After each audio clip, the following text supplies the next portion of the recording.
Welcome back to Book Club for Two plus you. I'm Trista. I'm Amanda. And we are rereading Twilight. Today we're going to talk about the first 6 chapters. We broke this book up into 4 sections at 6 chapters every week, and we're going to meet and talk about how really great Twilight is. Yeah. Oh, and it just so happens that I realized that this is the 20th anniversary of Twilight in October. So it's kind of, what do we call that? Serendipitous or something that we're rereading Twilight on the 20th anniversary unintentionally. But here we are. Had no idea. So when we decided to read this, we came up with some notations that we were going to keep track of. So here are mine. They're pretty much the same. So we have red flags that we marked. Anything that made us laugh. Anything that our younger selves would have eaten up. And favorite important quotes. Anything that made us cringe.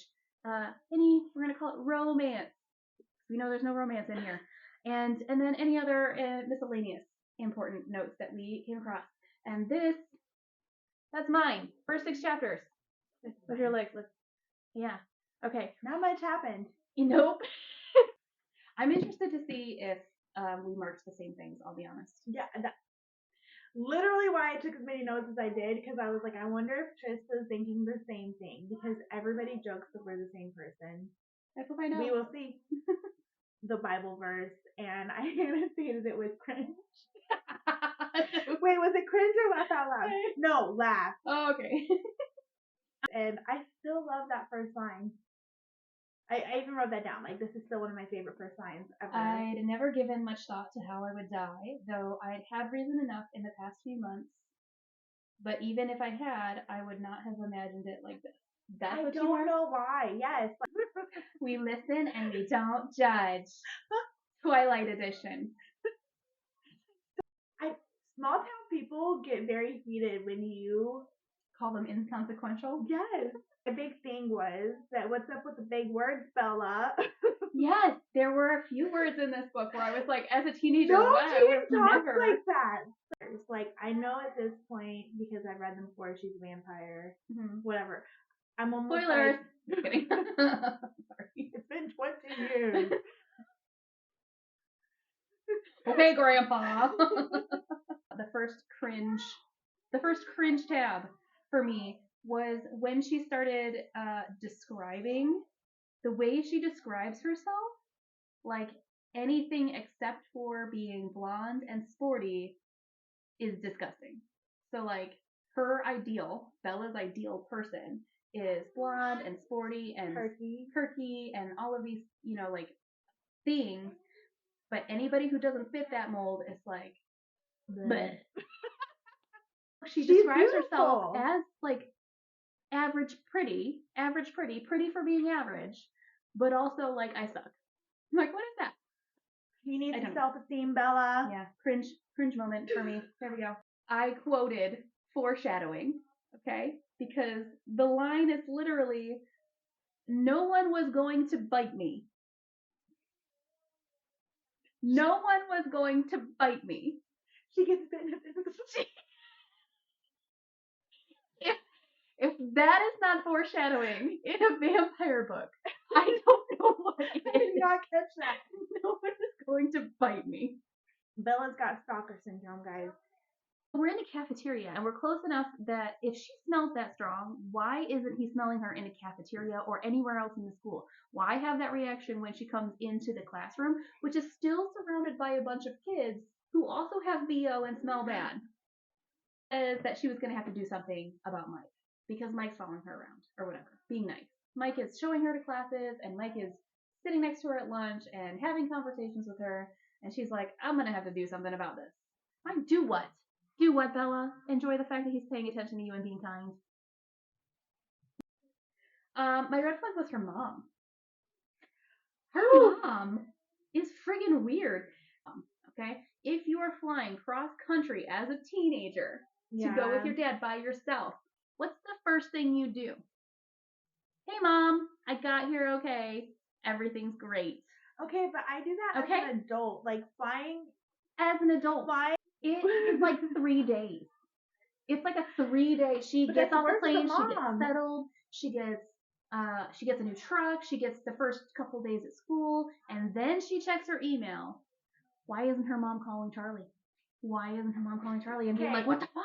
So we all know, and again, it could be because mom trauma, but we all know that Renee is not It doesn't the matter. best mom, because I would never. He went back to watching TV so that she could do the dishes and then do her math homework. Now she's a teenager, Charlie, and you are dad. She cooked for you, you do the dishes.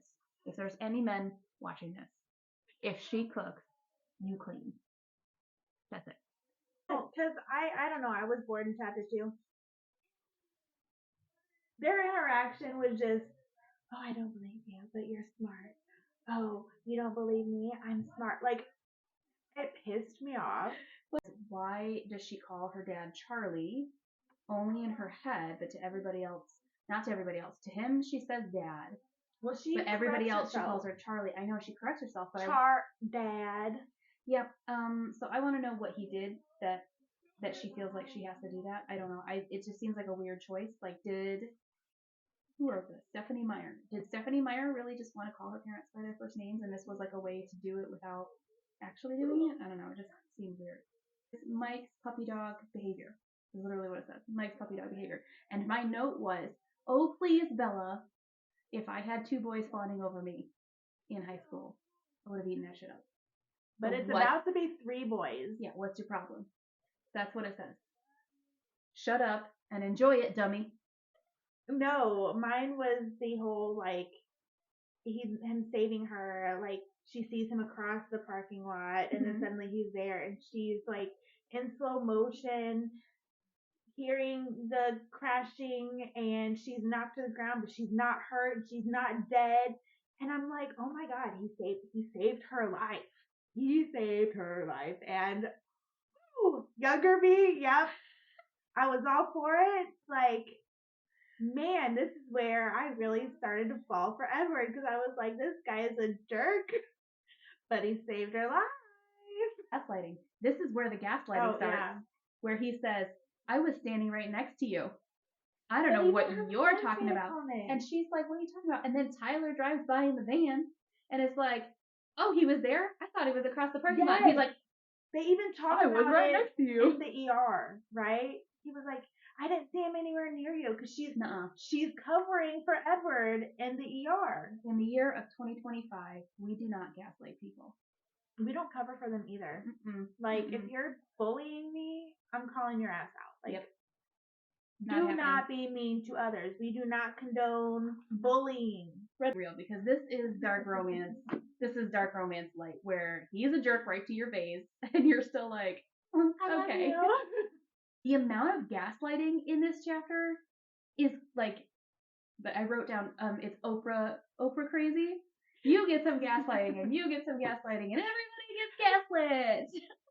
Actually, you want friends. Like, you need friends. It's not even a want. It's like a necessity, right? Like, to get through high school, because it's so freaking horrible, you need friends. And she's just being like overly, she's a bitch. Yeah, like, I don't want to say mean, because I don't know that she's been outwardly mean, but in her head she's been really mean towards these people who have been nothing but nice to her outwardly. So judgmental. Like, it feels like she's got that, like, city girl complex of, like, I'm better than you, whatever. You're like this small town loser. Yeah, and I'm a pale bitch. Those are the vibes. I got foreshadowing. In my dream it was very dark, and what dim light there was seemed to be radiating from Edward's skin.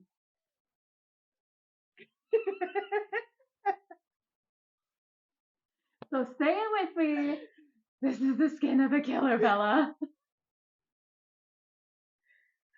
She literally says his skin lights up in her dreams. Listen.